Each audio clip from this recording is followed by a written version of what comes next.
Pilot report in 15 minutes. Evacuate the crew. Sir, we can There is no help for us out here. Use autopilot. And get off the ship. Aye, Captain. You're captain now, Mr. Kirk. I've long had a theory that there are two kinds of people in the world, Star Wars people and Star Trek people, but in 2009, we all were Star Trek people. It was Star Trek Nation thanks to J.J. Abrams in at number 29 in 2009 Star Trek. Yeah, Chris Pine is our new Captain Kirk, Zachary Quinto is our new Spock, and just think about how many ways this could have gone wrong if this was handled by somebody other than the sensitive hands of J.J. Abrams, who really understands nerd zeitgeist, but also understands how to approach this material from a populist center, you know? You know what? I dare you to watch the opening 3 minutes of this movie and then to stop yourself from watching the rest of it. It can't be done, I tell you. I know, and Chris Hemsworth, it becomes an international star the minute this movie kicks off. He's phenomenal as Kirk's father in this thing. Later goes on to Wow, the World is our new Thor. You know, Carl Urban as Bones will live on, and Simon Pegg as Scotty. I mean, the list goes on and on. It's been in the show a million times. Let's take a look back. It's Star Trek. We're talking about Star Trek, the Blu-ray. So, Jeff, what did you think of this Blu-ray? Well, you know, this is J.J. Abrams' reboot of the Star Trek franchise to make it cool and hip.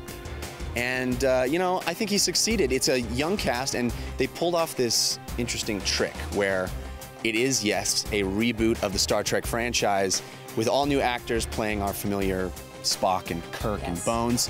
But it also manages to fit itself still in the Star Trek canon. And I think the movie, unlike a lot of Star Trek movies, is much more, I think, a modern action film, much more up-tempo, much more exciting, much bigger budget than you usually get from a Star Trek movie. And for my money, it all works. I have to say I agree. I thought it was amazing. I've been a huge Star Trek fan since I was a child, so I had big expectations, as I'm sure a lot of Trekkers, not Trekkies. For me, it really actually surpassed a lot of my expectations. I think not having Shatner in the film was a good idea, because I think he would have taken up a lot of space. I think... well, Kirk is dead. Kirk is dead. Can't have him in the movie. Can't have him in the movie. It would be weird. Although they did do some interesting tricks with the reboot that made it work, and I'm not going to spoil it. Buckle up. I thought Chris Pine was excellent as James Tiberius Kirk. I think he pulled it off, and he modernized the role as well. Yeah. Made it fresh and new. I thought Zachary Quinto was a dead ringer for Leonard Nimoy, but kind of creepy. It was a little weird. I mean, even the voice and the inflections, and Eric Bana was like not even recognizable. I actually didn't even know it was him until I watched the special features. Seriously. Well, you know, like, that would be my only criticism of the film as a movie. Yes. Is that, like a lot of Star Trek films, the villain isn't very interesting and doesn't really have a plan that, when you start and think about it, doesn't really make sense. Yeah, you know? He's a little two-dimensional, but he had great tats.